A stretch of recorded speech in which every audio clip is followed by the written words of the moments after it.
అలనాడు బ్రహ్మ మానవుల తలరాతలు రాయటంలో కాస్త అలసిపోయి తలనొప్పితో ఉంటే సరస్వతీదేవి తీవ్రంగా ఆలోచించి పాలకడల నుండి పాలను, శివుని తలపై గంగమ్మనడిగి నీళ్లను, మన్మధుని చెరుకు విల్లు నుండి చక్కెరను, ఊటి ఉద్యానవనం నుండి తెయాకును తెప్పించి అన్నిటినీ కలిపి అగ్ని సాక్షిగా కాచి వడబోసి ఇచ్చిందో చక్కని చిక్కని టీ.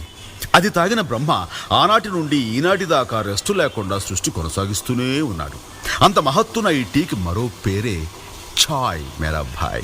ఈ ఛాయ్ చరిత్రను నోరారా చెబుతా, నోరూరేలా వినుకోవోయ్. ఆహా. ఆ